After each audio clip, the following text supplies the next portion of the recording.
حضرت انس رضی اللہ تعالیٰ عنہ سے مروی ہے کہ حضور صلی اللہ علیہ وسلم منا تشریف لے گئے، آپ جمرہ کے پاس گئے اور اسے کنکریاں ماری، پھر منا میں اپنی قیامگاہ پر تشریف لائے، قربانی کا جانور ذبح کیا اور حجام سے فرمایا یہ بال کاٹو، اور دائیں جانب اشارہ فرمایا اور پھر بائیں جانب اشارہ فرمایا، اور پھر لوگوں کو منہ مبارک عطا فرمانے لگے، یعنی اپنے بال آپ نے لوگوں میں تقسیم کیے۔ ظاہر صحابہ کرام کو آپ سے محبت تھی تو یادگار اور نشانی کے طور پر، کیونکہ حجۃ الوداع کا موقع ایسا تھا کہ جس میں ہر جگہ سے مسلمان آئے تھے، صرف مکہ اور مدینہ کے مسلمان نہ تھے، اطراف و جوانب کے ہر علاقے سے مسلمان موجود تھے، اور ظاہر ہے کہ پھر انہیں یہ بھی فکر تھا کہ شاید اس کے بعد ہم آپ سے نہ مل سکیں۔ ذرا اتنی بڑی گیدرنگ روز تو ممکن نہ تھی اور پھر ہوئی بھی نہیں، وہی آخری بہت بڑا مسلمانوں کا اجتماع تھا، تو آپ صلی اللہ علیہ وسلم نے اور علاقوں کے آئے ہوئے لوگوں کو پھر اپنے بال عطا کیے ہوں گے تاکہ ان کے ساتھ آپ خود تو نہیں جا سکتے لیکن آپ کی کچھ یادگار چلی جائے۔ وفي رواية لما رمى الجمرة ونحر نسكه وحلق ناول الحلاق شقه الأيمن فحلقه ثم دعا أبا طلحة الأنصاري رضي الله عنه فأعطاه إياه ثم ناوله الشق الأيسر فقال أحلق فحلقه فأعطاه أبا طلحة فقال أقسمه بين الناس۔ ایک اور روایت میں آتا ہے کہ جب آپ جمرے کو کنکریاں مار چکے اور قربانی کر چکے تو آپ نے بال کٹوائے، اس طرح کہ پہلے دائیں جانب حجام کے سامنے رکھی اور اس نے اس طرف سے بال کاٹے، پھر آپ نے حضرت ابو طلحہ انصاری کو بلایا اور بال انہیں عطا فرمائے، پھر بائیں جانب حجام کے سامنے کی اور فرمایا اب ان بالوں کو کاٹو، اس نے بال کاٹے تو آپ نے وہ بال بھی حضرت ابو طلحہ کو عطا فرمائے اور فرمایا ان کو لوگوں میں تقسیم کر دو، یعنی ایک طرف کے بال حضرت ابو طلحہ کو دیے اور دوسری طرف کے بال باقی تمام لوگوں کو۔ حضرت ابو طلحہ کا واقعہ آپ کو یاد ہے، میں پیچھے سنا چکی ہوں، اور شاید اس سے آپ کو اندازہ ہو کہ انہیں آدھے بال کیوں دے دیے تھے۔ میں یہ واقعہ بہت دفعہ سنا چکی ہوں، اگر یاد ہو۔ اصل بات یہ ہے، ہماری مشکل یہ کہ ہم سیرت کا مطالعہ بہت کم کرتے ہیں، ہم صرف تھیوریٹیکلی اسلام کو پرکھنا چاہتے ہیں اور جاننا اور عمل کرنا چاہتے ہیں اپنی مرضی کے مطابق، حالانکہ اگر سنت کا اور سیرت کا مطالعہ کیا جائے تو پھر جو لطف آتا ہے اسلام پہ عمل کرنے کا وہ کسی اور صورت میں ہے ہی نہیں، کیونکہ پریکٹیکل لائف آپ صلی اللہ علیہ وسلم کے اور آپ کے ساتھیوں کی نظر آتی ہے کہ ہیومن بینگز ہوتے ہوئے انہوں نے کیسے کیسے بہترین کام کیے، پھر انسان کے لیے وہ کام آسان ہو جاتے ہیں۔ انسان کی نیچر ہے، جب وہ دیکھتا ہے کہ دوسرا بھی کر لیتا ہے یا کر رہا ہے تو کہتا ہے میں کیوں پیچھے رہوں، مجھے بھی کر لینا چاہیے۔ لیکن جب انسان دیکھتا ہے کتابوں میں لکھا ہوا ہے اور دل پہ پڑھ پڑھ کے ایک بوجھ پڑنے لگتا ہے اور کہتا ہے ساری دنیا تو کچھ اور کر رہی ہے اور مجھ سے کہا جا رہا ہے میں یہ کروں، تو پھر کبھی نہیں ہوتا، میں مشکل پڑ جاتی۔ تو سیرت عمل کو آسان کر دیتی۔ خدا کے لیے ایک ایک کتاب حضور صلی اللہ علیہ وسلم کی سیرت کی اور صحابہ کرام کی ضرور ایک دفعہ پڑھ ڈالیں، آپ دیکھیں گے آپ میں ڈراسٹک چینج آئے گا آپ کی تھنکنگ میں۔ یعنی قرآن بھی ایک بہت بڑی تبدیلی لاتا ہے انسان کے اندر، احادیث بھی، لیکن وہ جو کہانیاں ہیں قصے، لیکن ان قصوں میں ہم سب کے لیے بڑا سبق ہے۔ قرآن پاک میں اللہ تعالیٰ نہیں فرماتے فَقْصُصِ الْقَصَصَ، آپ ان پہ قصے بیان کیجئے، اور قصوں کے ذریعے کتنی نصیحت کی گئی پرانی قوموں کے۔ حضرت یوسف علیہ السلام کا قصہ آپ دیکھیں کتنی ڈیٹیل میں بیان کیا گیا، ایک ایک سٹیپ۔ یہ سب کس لیے؟ اس لیے کہ اس میں ہمارے عمل کے اور ہماری مشکلات کے حل کی بڑی گتھیاں سلجھتی ہوئی نظر آتی ہیں۔ ابھی بھی نہیں یاد آیا قصہ؟ حضرت ابو طلحہ انصاری کا باغ تھا جس کا نام تھا بیروہا، یاد آ گیا؟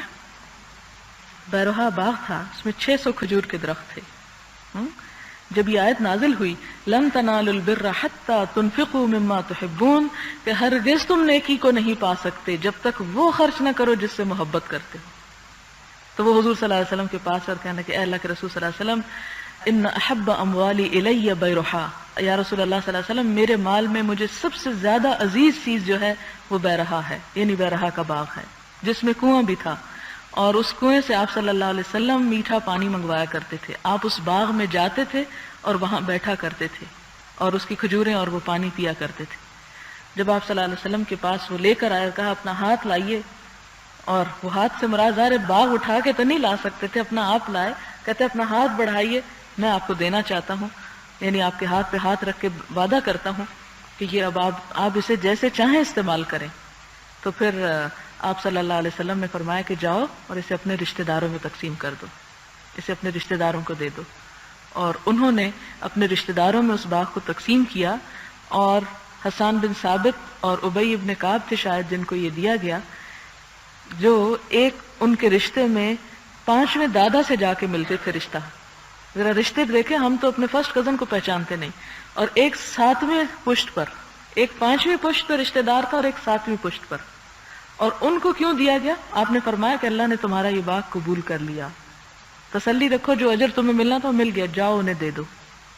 کیوں؟ اس لیے کہ جب رشتہ داروں میں بہت زیادہ اونچ نیچ ہوتی ہے تو بہت سے فسادات اور بہت سی تکلیف دہ چیزوں کا سبب بنتی، اور رشتہ دار کو دینا دگنے اجر اور ثواب کا سبب ہے. اس کا یہ مطلب نہیں کہ انسان صرف رشتہ داروں کو دے اور باہر کہیں نکل کے نہ دیکھے کہ اور کہاں ضرورت ہے. ہمیشہ میں آپ کو یہ بتاتی ہوں کہ آپ صلی اللہ علیہ وسلم سے جب پوچھا گیا کہ سب سے بہتر صدقہ کیا، تو آپ نے مختلف قسمیں بتائیں، اور وہ اس لیے کہ جہاں ضرورت جس چیز کی ہو اور جتنی ضرورت ہو. اگر ایک چیز ایک جگہ پر زیادہ ضرورت ہے تو وہاں پر دینا زیادہ ثواب کا کام. مثلا رشتہ دار اتنا ضرورت مند نہیں، ایک اور شخص مر رہا ہے تو آپ یہ نہ سوچیں کہ رشتہ دار کو دینے کا دگنا ثواب ہے، اور غیر مر بھی رہا ہو تو ہمیں کوئی اس کا زیادہ ثواب دی، اس لیے میں تو اپنے دیکھوں گا کہ مجھے کہاں زیادہ مل رہا ہے. نہیں، پھر اس پہ آپ دیکھیں کہ آپ صلی اللہ علیہ وسلم نے فرمایا جس نے ایک انسان کی زندگی بچائی اس نے ساری انسانیت کو بچا لیا. کتنا بڑا ثواب. اب یہ حکمت کی بات ہے نا، انسان اس وقت بیٹھ کے سوچے کہ میں نے یہ کرنا اور یہ مجھے کیا کرنا چاہیے. تو یہ جو ایک وقت پر صحیح ڈیسیژن لینا ہوتا ہے اس کو حکمت کہتے ہیں. اور اسی لیے قرآن پاک میں آتا ہے نا کہ یؤتی الحکمت من یشاء ومن یؤت الحکمت فقد اوتی خیرا کثیرا. وہ حکمت اور دانائی عقل مندی دیتا ہے جس کو وہ چاہتا ہے، اور جس کو یہ عقل مندی مل گئی اس کو خیر کثیر مل گیا، اس کو سب سے بڑی بھلائی مل گئی کہ مجھے اس موقع پر کرنا کیا چاہیے. تو یہ ابو طلحہ الانصاری کا واقعہ ہے. تو شاید ان کی اس فراخ دلی کی وجہ سے آپ صلی اللہ علیہ وسلم نے بھی ان کے ساتھ فراخ دلی کی کہ زیادہ حصہ انہیں عطا کیا. محرم کے بارے میں 2-3 چیزیں میں آپ کو صرف یاد دہانی کرانا چاہتی ہوں، کیونکہ علم میں تو انسان کے ہوتا ہے اور بہت سی باتیں انسان جانتا ہے لیکن عمل کے وقت وہ کرنا بھول جاتا ہے. مثلا آپ کو بہت سی دعائیں آتی ہوں گی، صبح شام کی دعائیں خاص طور پہ، لیکن عین پڑھنے کا وقت ہو تو آپ بھول جائیں، تو پھر ایسے علم کا بھی فائدہ کچھ نہیں ہوتا. تو محرم کے بارے میں بھی آپ سب جانتے ہیں کہ قرآن پاک میں محرم کے مہینے کو اللہ تعالیٰ نے حرمت والا مہینہ قرار دیا. سورۃ توبہ میں شاید ایک آیت آتی ہے، ان عدت الشہور عند اللہ 12 شہرا فی کتاب اللہ یوم خلق السماوات والارض منها 4 حرم ذالک دین القیم فلا تظلموا فیہن انفسکم. کہ مہینوں کی گنتی جب سے اللہ پاک نے زمین و آسمان کو پیدا کیا اللہ تعالیٰ کے حساب میں 12 ہی ہے. یہ 12 مہینے انگریزوں نے نہیں بنائے، یہ اللہ تعالیٰ نے خود بنائے ہیں، اور ایک سال کو 12 مہینوں میں تقسیم کیا ہے. اور پھر فرمایا منہا 4 حرم، ان میں 4 مہینے جو ہے وہ کیا ہیں؟ حرمت والے ہیں. اور وہ کون سے ہیں؟ 3 تو مسلسل جن میں حج ہوتا ہے، یعنی ذی-القعدہ، ذوالحج اور محرم. ذی-القعدہ میں قافلے جاتے، ذوالحج میں حج ہوتا اور محرم میں واپس آتے. اور چوتھا جو ہے وہ رجب کا مہینہ ہے. یہ 4 مہینے بڑے بابرکت ہیں. ان کے بارے میں کیا فرمایا کہ یہ اللہ تعالیٰ نے منہا 4 حرم، حرمت والے ہیں، ان کی حرمت کو کیا کرو؟ برقرار رکھو. اب آپ دیکھیں کہ ان کی حرمت کیا ہے. پہلی بات تو کہا کہ ان میں ظلم نہ کرو اپنی جانوں پر، لا تظلموا فیہن انفسکم، اپنی جانوں پہ ظلم نہ کرو سے 2 مراد ہے مانے. ایک تو یہ ہے کہ انسان ان مہینوں میں جنگ و جدال نہ کرے، جیسے عربوں کے ہاں خاص طور پر جب حاجی قافلے آتے جاتے تھے تو جنگ کو بین کر دیا گیا. دوسرا معنی اس کا عام لوگوں کے لیے کیا ظاہر ہے، یہاں پر تو ہم یعنی وہ پابندی نہیں ہے. دوسرا معنی اس میں ہے کہ ان مہینوں میں اپنے اوپر یعنی گناہ کما کر ظلم نہ کرو. یعنی حرمت والے مہینے ہیں، عبادت کے مہینے ہیں، لوگ حج کر رہے ہوتے ہیں اور تم گناہ کر رہے ہو گھر بیٹھ کے، تو تم عملی طور پر ان کے ساتھ شریک ہو جاؤ، ایک طرح سے ان کے ساتھ یعنی نیکی کے کاموں میں شرکت کرو. اب یہ نیکی کے کاموں کی جو شرکت ہے کیا ہے؟ مثلا صدقہ خیرات میں، مثلا روزہ رکھنے میں. لہذا ان مہینوں میں یعنی جو حرمت والے مہینے ہیں ان میں انسان کو نیکی کے کاموں کی طرف تھوڑی سی توجہ زیادہ کرنی چاہیے. اس کا یہ مطلب نہیں کہ عام سال میں انسان ٹھنڈا بیٹھا رہا اور جب حرمت والے مہینے آئے تو کہ اب میں نیکی کروں گا. نہیں، ہوتا یہ ہے کہ جو بھی چیز ایک روٹین پکڑ جاتی ہے وہ اپنا اثر کھو دیتی ہے. اس لیے اللہ تعالیٰ بار بار ہمارا موریل بلند کرنے کے لیے پھر ایک نیا انسینٹیو دیتے ہیں. اچھا دیکھو یہ مہینہ آ گیا، اب یہ کر لو، یہ مہینہ آ گیا، اب یہ کر لو. تو وہ جو انسان سو رہا ہوتا ہے نا، پھر جاگ کے بیٹھ جاتا ہے. آپ کوئی بھی کام جب ایک روٹین میں کریں گے تو اس سے آپ تھک جائیں گے. ایک پیچھے آپ احادیث پڑھ چکے ہیں، اگر آپ کو یاد ہو، کہ اپنے اوپر سختی نہ کرو، اللہ تعالیٰ نہیں تھکتا، تم تھک جاؤ گے. اتنی عبادت کرو جو کر سکتے ہو، یعنی اس میں شدت نہ اختیار کرو. اب آپ دیکھیں کہ جب یہ کہہ دیا گیا کہ تم اپنے اوپر اتنا ہی بوجھ لا دو جتنا تم لاد سکتے ہو، وہ کام کرو جو کر سکتے ہو، تو آپ مثلاً آپ دیکھیں کہ روزانہ آپ ایک ہی کھانا کھانا شروع کر دیں تو کیا نتیجہ ہوگا. ہاں آپ کا پسندیدہ کھانا ہی کیوں نہ، لیکن آپ اس سے بھی تنگ آ جائیں گے.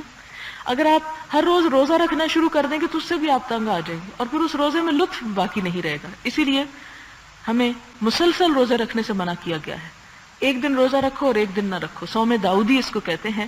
کیونکہ جب آپ دیکھیں رمضان آتا ہے تو شروع میں ہم ڈرتے ہیں روزہ ہے بڑا مشکل ہے، پہلا عشرہ تھوڑا مشکل ہوتا ہے، دوسرے میں ہم تھوڑی عادت ہو جائے، تیسرے ہم خوشگوار ہونے لگتا ہے ہمارے لیے. اور جب جانے لگتا ہے رمضان تو کیسی اداسی ہوتی آتا ہے، جب کیسا بوجھ پڑتا ہے، بڑی روٹین ٹائٹ ہو جائے گی. اور جب جانے لگتا ہے تو ہم کہتے ہیں ہائے اتنی لمبی نماز پڑھ لیتے تو پتہ نہیں چلتا تھا، اور اب عشاء کی نماز بھی مشکل ہو رہی. تو یہ اللہ تعالیٰ نے عبادتوں کے اندر لذت پیدا کرنے کے لیے، ان کے اندر خوبصورتی پیدا کرنے کے لیے کیا حکم دیا ہے کہ انہیں کرو، روٹین پہ بھی کرو، لیکن پھر ایک وقت ایسا آنا چاہیے کہ پھر تم ایک نئے جذبے کے ساتھ ان کو اختیار کرو. تو یہ جو حرمت والے مہینے ہیں ان میں تھوڑی سی توجہ اپنی زیادہ عبادت کی طرف کر لو. اب جیسے حج کا مہینہ تو اس میں روزوں کے بارے میں، اس میں دعاؤں کے بارے میں، اس میں خاص طور پہ حج کرنے والے اور جانے والوں کے لیے بہت سے اجر اور ثواب کی چیزیں. اب محرم کی جہاں تک بات ہے تو غنیت الطالبین ایک کتاب ہے امام عبد القادر جیلانی کی، جن کو 11ویں والے پیر کہتے ہیں. میں اس لیے ان کا نام کے ساتھ یہ کہہ رہی ہوں کہ آپ پہچان جائیں کتاب کس کی. غنیت الطالبین میں ایک روایت آئی ہے جس کے مطابق اللہ تعالیٰ نے زمین و آسمان کی پیدائش جو تھی وہ بھی محرم کے مہینے میں کی، جیسے کہ قرآن پاک میں بھی آ رہا ہے نا کہ یہ اللہ تعالیٰ نے مہینوں کی گنتی جب سے بنائی جب سے اللہ نے آسمان و زمین پیدا کیے، لہٰذا اس لحاظ سے یہ روایت درست معلوم ہوتی. پھر یہ آتا ہے اسی میں کہ اللہ تعالیٰ نے حضرت آدم علیہ السلام کو بھی اسی مہینے میں پیدا کیا، پھر ان کی توبہ بھی اسی مہینے میں قبول ہوئی، پھر اس کے بعد حضرت ایوب علیہ السلام کو شفا اس مہینے میں ہوئی، پھر موسیٰ علیہ السلام کو فرعون سے نجات اس مہینے میں ملی، اور اسی طرح حضرت ادریس علیہ السلام مکان علیہ میں اسی مہینے کے اندر اٹھائے گئے. تو یہ بہت ساری چیزیں جو ہیں اس مہینے کے اندر واقع، اور یہ کہا جاتا ہے قیامت بھی اسی مہینے میں آئے گی. نہیں ایک روایت میں آتا ہے، اگرچہ اس کا وقت معلوم نہیں لیکن ایک اندازہ ہے. بہرحال اب آپ دیکھیں کہ حضور صلی اللہ علیہ وسلم جب ہجرت کر کے مدینہ پہنچتے ہیں تو آپ نے دیکھا کہ یہودی اس مہینے میں عاشورہ کا روزہ رکھتے ہیں. یہاں ایک بات اور یاد کراتی چلوں کہ رمضان کے روزے فرض ہونے سے پہلے محرم کے ان 10 دنوں کے روزے ہی فرض تھے، یعنی یہی رکھے جاتے تھے. جب رمضان کے روزے فرض ہو گئے تو ان دنوں کی فرضیت کا حکم باقی نہ رہا، نفل کے درجے پہ آ گئے. آپ نے دیکھا کہ یہودی روزہ رکھتے ہیں، آپ نے ان سے پوچھا کہ تم اس مہینے میں عاشورہ کا روزہ کیوں رکھتے ہو؟ انہوں نے آپ صلی اللہ علیہ وسلم کو بتایا کہ اس دن ہمیں فرعون سے نجات ملی تھی، شکرانے کے طور پر موسیٰ علیہ السلام نے روزہ رکھا تو ہم بھی روزہ رکھتے ہیں. تو آپ نے فرمایا ہم موسیٰ علیہ السلام کے زیادہ قریب تر ہیں تم سے، یعنی تم نے تو ان کا طریقہ چھوڑ دیا اور ہم انہی کے طریقوں کو زندہ کرنے کے لیے آئے ہیں، لہٰذا آپ نے خود بھی روزہ رکھا اور صحابہ کرام نے بھی رکھا. اور ساتھ ہی ایک اور روایت میں آتا ہے، مسلم کی روایت ہے، آپ نے فرمایا کہ اس دن کا روزہ رکھنا جو ہے وہ 1 سال کے گناہ معاف کرتا ہے، یعنی اتنا اجر اور ثواب کا ہے. اور پھر اسی طرح یہ ہے کہ ایک اور روایت میں آتا ہے، صحیح مسلم کی روایت ہے، آپ صلی اللہ علیہ وسلم نے فرمایا کہ رمضان کے بعد افضل ترین روزہ جو ہے وہ محرم کا یہ روزہ ہے. پھر آخری بات اس سلسلے میں یہ یاد رکھیں کہ آپ نے یہ فرمایا کہ یہودیوں کی مخالفت کرو، ان کی عبادت میں ان سے مشابہت اختیار نہ کرو. وہ اگر 10ویں کا رکھتے ہیں تو تم 1 نہیں 2 رکھو. اور آپ نے اپنے بارے میں بھی فرمایا کہ اگر میں اگلے سال تک زندہ رہا تو 2 روزے رکھوں گا. اور مسند احمد کی روایت میں آتا ہے کہ آپ نے کیا فرمایا کہ تم یا 1 دن پہلے رکھ لو یا 1 دن بعد میں رکھ لو، یعنی 9ویں 10ویں کا بھی رکھا جا سکتا ہے، اور اگر کسی وجہ سے 9ویں کا نہیں رکھا تو 10ویں 11ویں کا بھی رکھا جا سکتا ہے. اور اگر 2 دن کی ہمت نہیں تو اس چکر میں کہ 2 نہیں رکھ سکیں گے 1 بھی نہیں رکھتے، کوشش کریں کہ 10 محرم کا روزہ جو ہے وہ رکھ لیں، کیونکہ بہت ہی اجر و ثواب اور برکت کا سبب ہے. تو اب چونکہ یہ شروع ہونے والا ہے لہٰذا ہمیں اپنی دعاؤں میں بھی یہ شامل کرنا چاہیے کہ یا اللہ آنے والا سال ہمارے لیے خیر و برکت کا سال ہو، امت مسلمہ کی بھلائی کا سال ہو، ہمیں نیکیوں میں کثرت اور اضافے کی توفیق ہو اور گناہوں سے بچنے کی توفیق ہو، اور اللہ تعالی ہمارا خاتمہ بالخیر کرے، اور دنیا سے جب ہم رخصت ہوں تو اللہ تعالی ہمارے لیے اپنی رضا اور اپنی محبت اور اپنی رحمت ہم پہ نچھاور کرے، اور ہمارے دنیا میں ہمارے مال اور اولاد اور ہر چیز میں، زندگی میں اور نیکی کے کاموں میں برکت پیدا کرے، اور ہمیں ہر اس چیز سے ہمیں محفوظ رکھے کہ جس میں ہماری دنیا کی کوئی خرابی ہے یا ہماری آخرت کی خرابی ہے. اللہ تعالی ہمارا حامی و ناصر ہو. وآخر دعوانا ان الحمد للہ رب العالمین.